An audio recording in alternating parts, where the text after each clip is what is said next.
Our next speaker is Dr. Cecilia Feely from the Transportation Autism Project at Rutgers Center for Advanced Infrastructure and Transportation, a consortium member of UTRC. Cecilia has a PhD in Transportation Engineering at New Jersey Institute of Technology, or NJIT, and she is involved and going to talk about a pilot test project that she's been working on, a platform that deals with demand response paratransit. Also have the pleasure of serving with her on the paratransit committee for the Transportation Research Board. So Dr. Feely, thanks for joining us. We look forward to your presentation. My goal is to find it before you're up here. I'm faster than the computer, by the way. Okay. Well, almost. Welcome.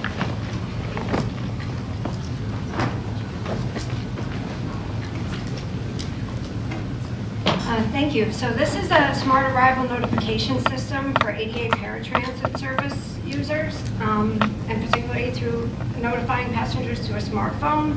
What generated this is that I work a lot with passengers on the autism spectrum, and a lot of them are starting to rely more and more on the service as they age out of school. And the system's not really designed for people with cognitive disabilities or who have problems with executive functioning, time management.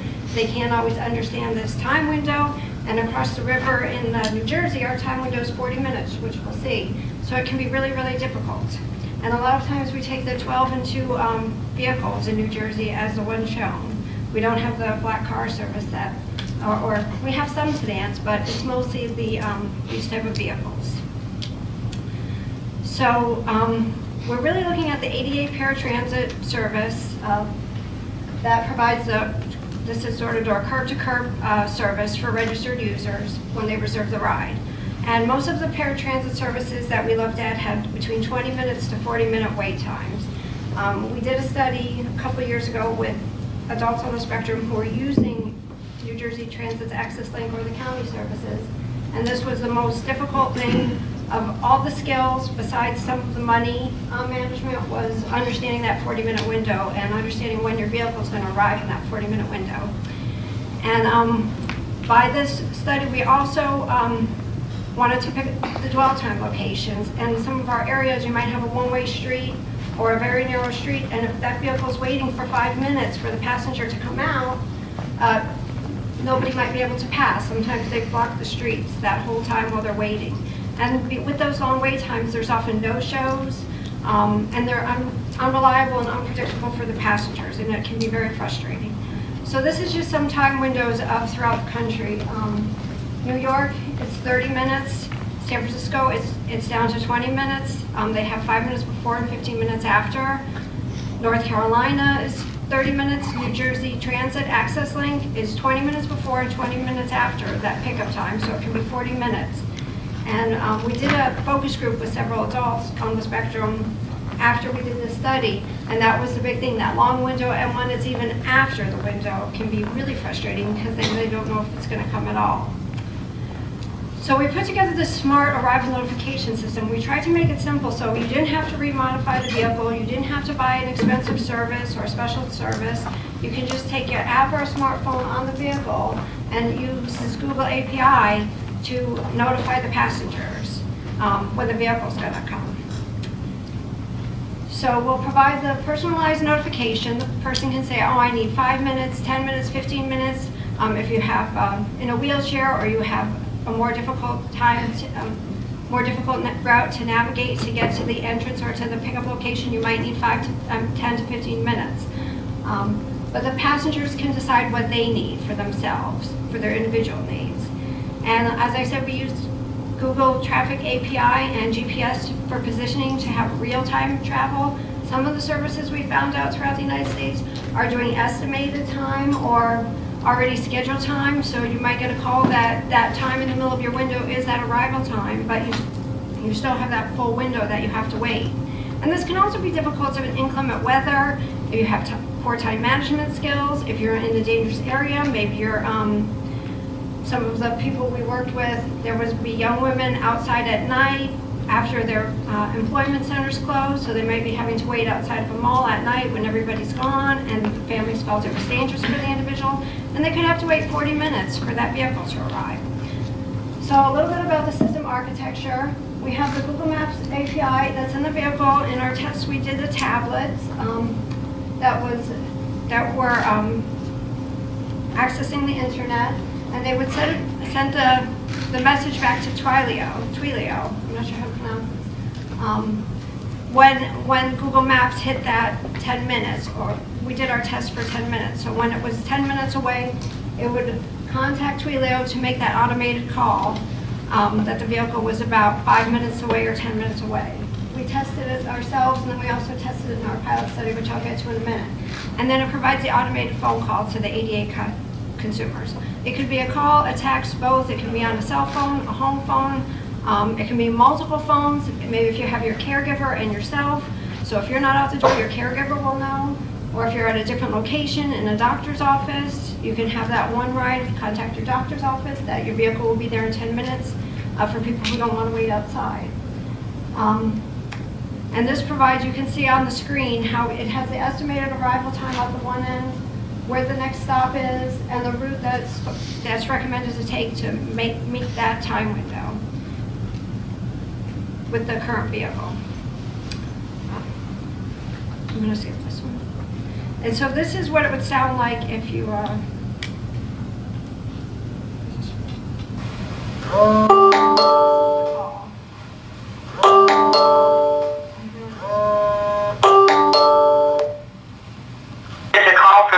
Transit service. The vehicle will arrive at your pickup location in 5 minutes. So that's a sample of the call. It's just a quick recorded call, but you also get the text. You can do both, and you can have multiple phone calls because it's all that Twilio just sends it out. So when our field test we did in the Newark area, we did 4 locations and different features. We did the urban downtown area that was more congested.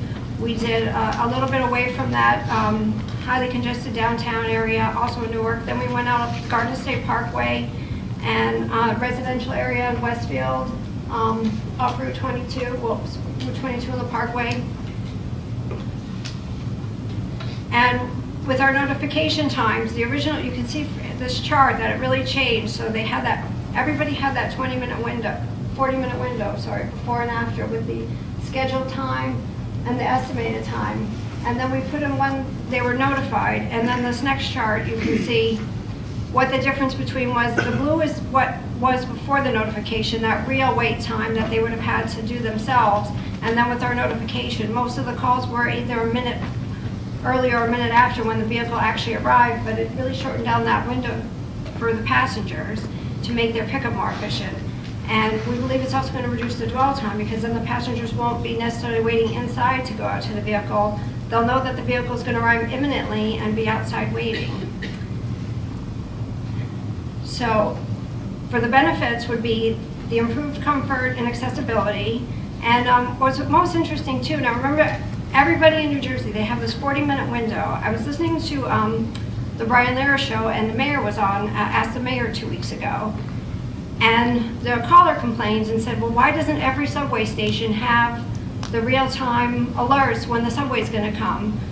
So I know if it's 3 minutes, 7 minutes, and they joked around a little bit, but the mayor agreed that it was people's peace of mind, and it really helped the passengers knowing if that subway was going to be there in 3 minutes, 5 minutes, 7 minutes. And it really does make a difference when you're at those platforms and you have it. But these passengers have nothing. They have this 40-minute window, and it could be over. So they really don't have that comfort or that quality of life or that equity that they deserve to know when their vehicle is going to arrive. It reduces their real wait times because now they know it might be 5 or 10 minutes.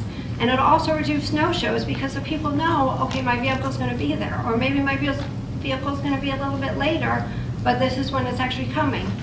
And it allows them better time management, so now you don't have 40 minutes wasted for that vehicle. You might be able to do something productive and then 5 minutes go to the vehicle, and better customer satisfaction. And for the operators, it can increase their level of service have more customers served with a better system and improve the efficiency for the drivers and the customers and the whole operating system. And this was a project team. It was mostly my colleagues at NJIT that did most of the work. We came, myself, with the autism part and with the riders and consumers, but they did most of the research and putting together the system. So I'm going to take questions and answers later with the rest of the team. So thank you very much.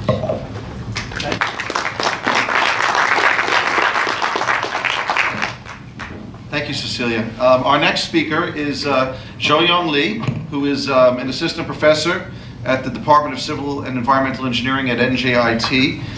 He has worked for Federal Highways. He has also done some work at Saxton, and he's got a lot of published articles, and especially in the ITS field as well as connected vehicles. And he's going to talk today about a virtual guide dog technology that he's working on, which he will explain better than me. Well, welcome. Let's give a big round of applause. Thank you, Matt. Good afternoon. We are getting closer to our break time, so let me get this done quickly as much as possible. I will talk about kind of the small activity to achieve some kind of better equality and accessibility for the people in the roadway who actually got some kind of these benefits when they actually travel. So we, as the briefly mentioned, we came up with this idea to have the visually impaired person cross the intersection in a safe manner. So it was a completely the coincidence for me to start watching the old man who actually completely visually impaired around the campus, NJIT campus. So I actually attempt to watch him how he had to cross the intersection, and then they observed some kind of procedure he made to cross the intersection, and then it was exactly the same as described in some kind of reference book that transportation engineer actually wanted to work. That is the NCHIP report about the accessible pedestrian signal.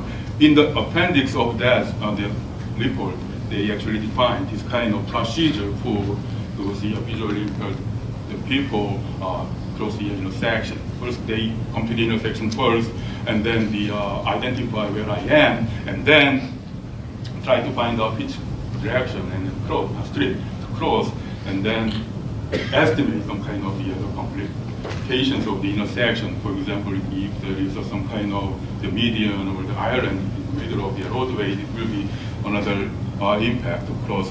And then if everything is fine, then they try to connect. Close the intersection. When I looked at this procedure and then watched his the effort to close the intersection, I actually came up with an idea that we can make some kind of the application to assist him to cross safely. So we named it the virtual guide dog, which consists of those components. You can see here, those components are all easily obtained by using the existing the device that we always have. For example, in the pedestrian side, that we can use a smartphone, which is equipped with GPS and the compass and other tools to identify the current location. And if we are able to add a small equipment into the intersection side like this, so that we can make some kind of communications within that the pedestrian and then infrastructure, we are able to make some kind of a better environment for those visually impaired pedestrian. So how it works, this actually came from this architecture. First, we envisioned a certain kind of the groups of the user of this application that is specialized to visually impaired person. So we would like to make some kind of the free registration for those people to avoid any kind of misuse by the other normal pedestrians. so that as long as the users register themselves, then we can get some kind of the personal information like ID of the user's phones and others to identify whether he is a visually impaired person. And then the pedestrian with that kind of visually impaired kind of thing, then with this smartphone, as soon as he approaches to the intersection, it actually, the app actually kind of check the current position by using GPS. So this is the app. So we actually envision some kind of situation like this, or with the back strap. So the pedestrian actually keep using this like this, and then moving to the intersection. As soon as it approaches to the intersection, then please click on the screen to select direction and a long press for confirming the direction. Actually gives that kind of notification, hey, you are around the intersection to cross. And then as soon as the pedestrian get this information, then it taps one more time to west. Check whether he wanted to, the direction he wanted to cross. As soon as he knows he wanted to cross the east to west, then turn right slowly. Pushing the whole 1 or 2 seconds more, and then app actually gives some kind of direction. Hey, if you wanted to cross the street that you wanted to cross, then you have to kind of turn around like this. Stop turning. Desired direction attained. Please wait for further until he instructions. face the proper direction to cross. So with that, as soon as the app kind of identifies the proper direction to cross, then the smartphone actually sends a kind of trigger message to the controller to place a kind of call or the call to the intersection controller to make the pedestrian the signal turn on. So to do this end, we actually developed that kind of small device component to be hooked up to the intersection controller directly, and then keep checking the position of the app until the pedestrian complete the crossing by using the GPS information.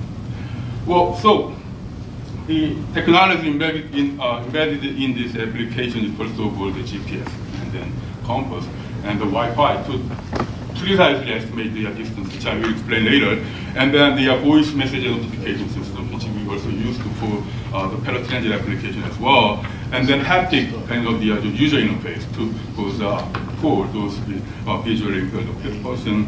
And then the transportation side, we actually employed the NTCIP to control the intersection, and then to get the wireless communication between the controller and then this app, we actually use the Bluetooth-based communication. So with this concept, we developed kind of actual app, but there's no kind of series or the counties for us to kind of test this in the real world until it completely kind of identifies to be safe or something. So we developed something kind of the virtual environment to test this by using hardware human in the loop simulation here. The purpose of that is to make apps kind of the maturity better, and then test the functions of the app as well by using actual controller as shown here. So since we are not able to hook it up to this system into the actual traffic signal, so we actually made this the virtual signal head to check whether the communications within the app and the controller works well or not. And then by using this environment, we actually get went out at the intersection around the campus, and then tested some kind of the accuracy of GPS and position information, and then test whether this app actually works well or not. So, well, finally, we conducted a couple kind of the pilot tests out there, and then come up with some kind of conclusions like that. Works well. The app actually works well with some kind of now I would not say problem, but kind of issues with respect to the GPS position. Considering the location of NJIT campus, which is located in the downtown of Newark, which has a lot of the buildings out there, it actually affected the GPS signal. So we realized that the GPS, the accuracy error bound is kind of huge, like from 0 to the 60 feet. This is a well-known issue of the GPS, especially under this downtown area. So what we come up with respect to the better accuracy of this one is to use the distance estimation kind of techniques by using the Wi-Fi signal.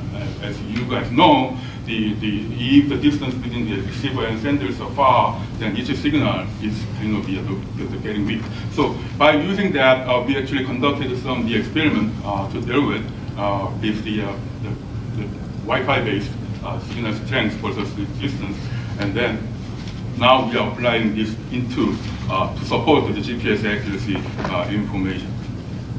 All right. So next step is even though we conducted that kind of mock experiment, but we were not able to hook it up to the actually the controller yet, and then actually the signal system yet.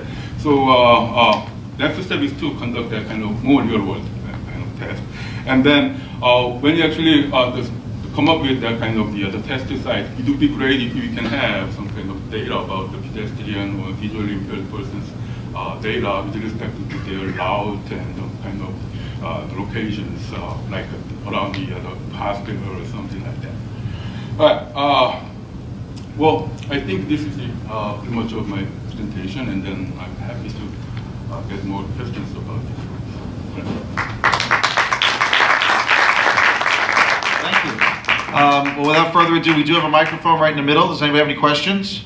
If you could, just please indulge us by going to the middle of the room, stating who you are and who your question is directed to, and specifically to the whole panel. Thank you. Hi, George Laszlo, Tax Limousine Research Center. I have a question first for Rodney, and also after that for Maureen Cutts. The question for you is, you mentioned that the Uber cars now are about 42,000 as of today, or yesterday. But as you know, I think most of the drivers, a lot of the drivers are driving from multiple companies. So do you have statistics, or did you look at the overlap on what percentage of those cars are also being used by the other companies? It's a great question, George, actually. So all of those vehicles are affiliated with bases that are owned by Uber, and mostly work for Uber, but what you're saying is exactly correct. So companies like Lyft and Via and Juno and Get, they actually all utilize those vehicles as well, which is actually kind of smart, right? They didn't have to go on through the onboarding process that Uber originally did with those drivers. They can just tap into that same market of drivers who are already out there. On the question of drivers working for multiple apps simultaneously, we haven't seen from the data, we hadn't seen that was happening very much, but we're looking at it monthly now and starting to see an uptick in the number of drivers that not only work for like 2, but actually 3 or maybe even 4 of these platforms. I think the last month of data I saw, it looked like about 30% of the drivers that work for apps were working for multiple apps simultaneously. So it should be possible from the data, using probably the vehicle ID number, to figure out which ones are being used by multiple bases, if you will. I'll caveat that just because, we've put a lot of our data out there and made it open. One of the things about the data that we put out there is that it doesn't include the vehicle or driver identifiers for privacy concerns. But as this is an emerging trend, sort of what we've been doing is, as we find these useful trends, we actually make the statistics from those trends available on our website. So this way we don't reveal that private information, but we also, can be more transparent and provide those answers to the public as well. Okay. And are there data, or is it possible, you think, that it would be possible to do a study that would look at over time, the effect of the pricing on income by individual drivers based on the number of the companies that they're working for at any given time? Or is that too much to think about? It might be too much to think about, but it's something I'm definitely interested in. It's something we're starting to dive into in the data and encourage others to also dive into the data. I think the income question, a lot of people have started to try and tackle. I think we're in a position to do a little bit more because we have a pretty granular level of data, at least compared to other municipalities. And it definitely, I think, is an emerging issue that deserves attention. Thank you. And then, I don't know if I'm pronouncing your name correctly, but I apologize if I don't. Maureen, is it Ketz or Coates? Or? Ketz is fine? Okay, thank you. I think it became fairly obvious, how you feel about what's going on with Uber and whether it's what kind of company it is. But I wonder if the growth of Uber, we've talked too much about all the bad things about Uber as opposed to all of the things that have aided and abetted their success, including politicians and regulators, where it has not really been looked at holistically. So I wonder how you feel about the fairness of constantly picking on Uber in particular, as opposed to pointing fingers in some other directions as well. It's been my estimation that a lot of people are at fault here for the state that we're finding ourselves in today. Well, I prefer to think of it as epidemiological analysis and diagnosis as opposed to just fault finding. I mean, there's clearly a little bit of a rash that's broken out here, and we have to figure out why, and a lot of it is good. Maybe some of it really is quite good. Before we leave your previous question, though, I would like to point out, and I just said this to Matt, it's interesting that when you asked that question about the statistical crossover between the multiple companies, that's where the shared economy aspect of this has emerged, obviously. It's that the Uber and the Lyft and the Via companies are sharing the cars and the drivers. So the shared economy is emerging on the operator enterprise side. It is not necessarily emerging on the customer receiver side. So, and I'm not saying that's a bad thing either. You're right. I think that taxis and taxi medallions and taxi management and transportation management has been sub-optimized for a very, very long time.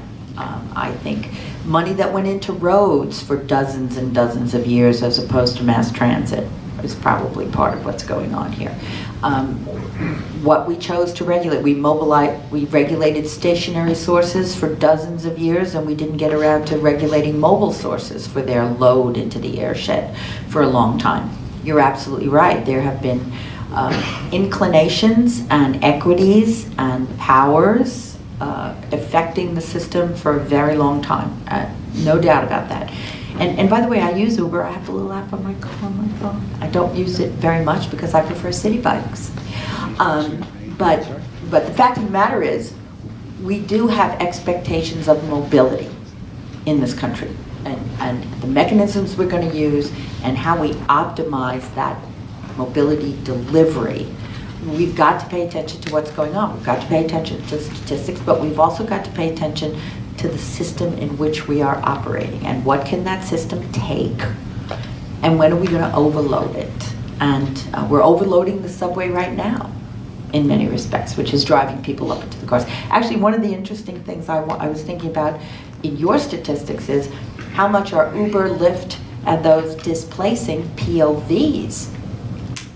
I mean, this is not just a contained system of for-hire vehicles.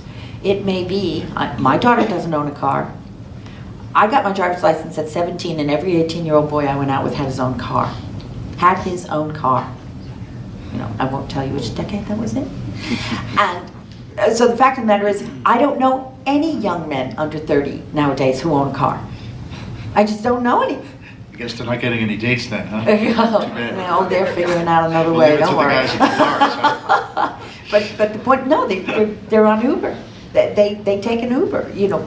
Younger people today don't own don't have POV. So really, the system we're operating in is who's getting into a 2-axle vehicle to go from point to point. That's that's the system we're trying, as opposed to who's getting into an underground transit system or a above ground 5-axle vehicle or whatever a bus may be to go from point to point. So that to me are part of the other issues, and that may not be a bad thing about Uber or any of these, if it means we don't have to buy cars, because we can be more efficient in that regard too. Okay, thank you. Next question. Hi, my name is Robert DiDomenico with Cargo Fish, a de facto teleportation utility system. Posters on the wall, I can explain it. My question is for you, Mr. Stiles.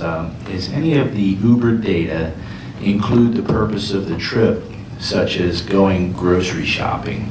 Obviously, a 4,000-pound car is a bit of a large container for an 8-pound gallon of milk, wouldn't you say?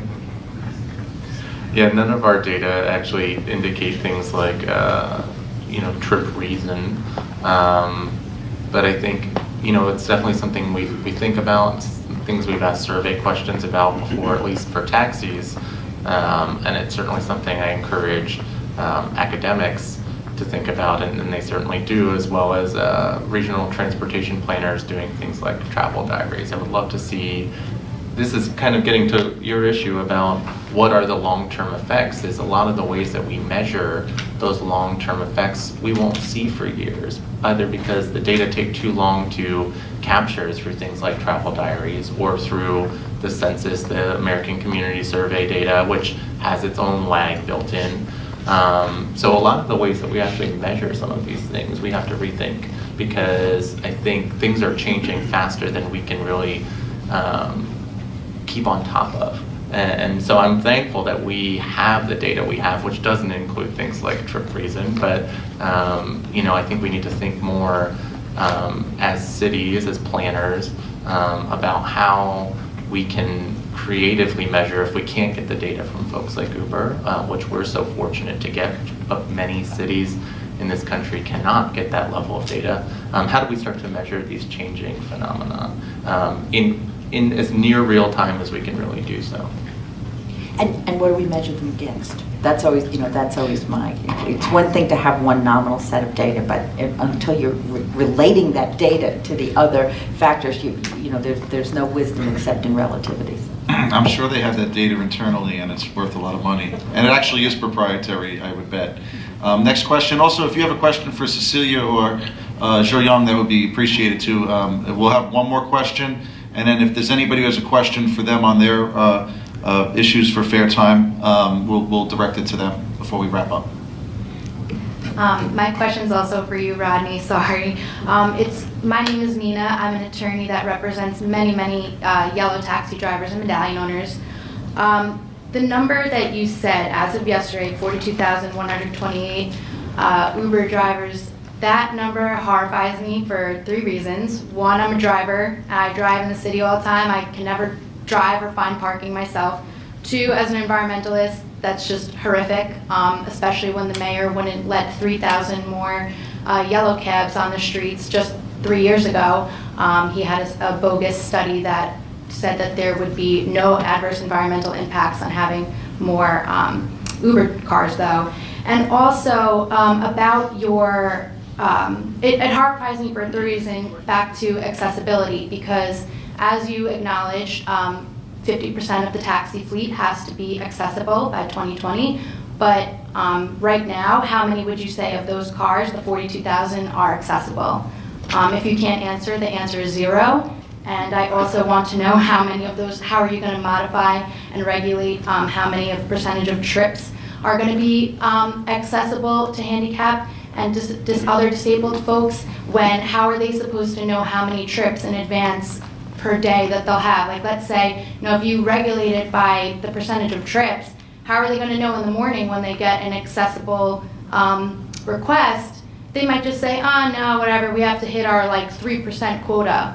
Maybe they'll only get 10 trips that day. I don't know, I'm just throwing numbers out, but I just don't see how it's fair to the disabled and also fair to the medallion owners that the yellow taxis truly create the identity of New York. So here with me is one of the medallion drivers, owners and taxi drivers. Oh, thank you, Nina.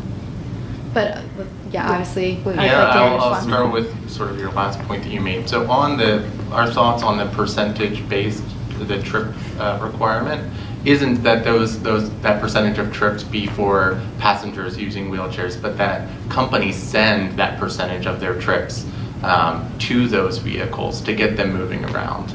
So, I could request a trip on Uber and they would send me a wheelchair accessible vehicle because they have to send a certain percentage of their trips in any given day to a driver that's operating a wheelchair accessible vehicle. And it gets those vehicles circulating and lowers wait times, because on one of your other points, there are a handful of wheelchair accessible vehicles under Uber, but you open up the Uber platform and they just did a big design refresh. And one of the things that kind of bothered me is that they've got their economy section, which includes Uber X and Uber Pool. They've got a premium section, and then they've got an other section which includes their wheelchair accessible, which I think is a failure of user experience and user interface design.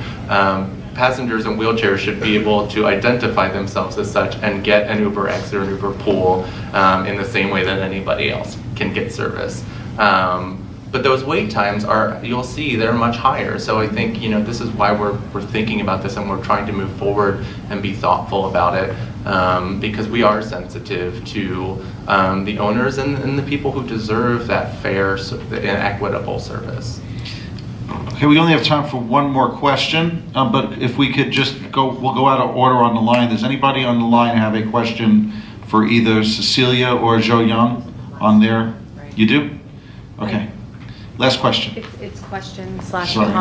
We're running way question behind. slash comment. My name is Allison Blanchett from the New York Bicycling Coalition.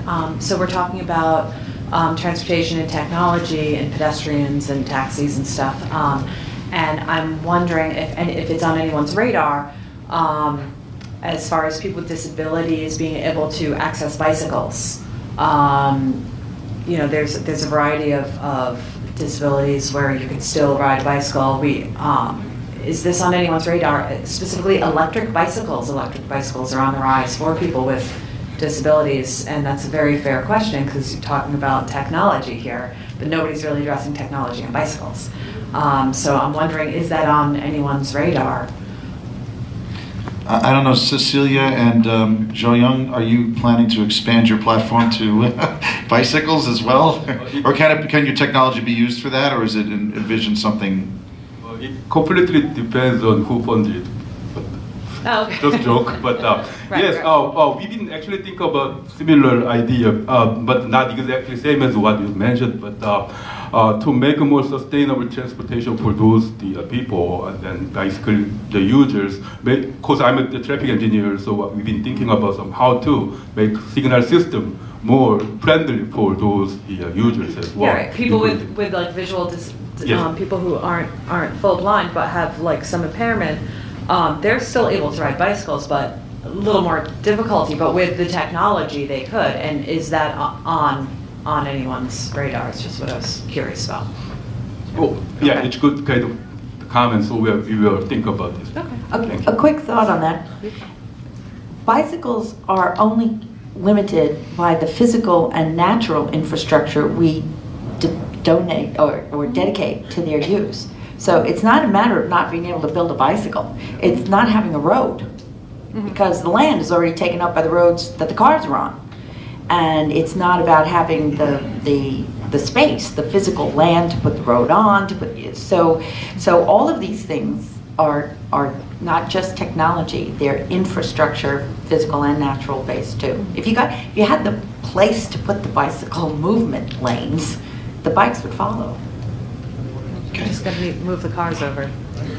Okay, unfortunately, we're out of time. We are running a little bit behind schedule. I want to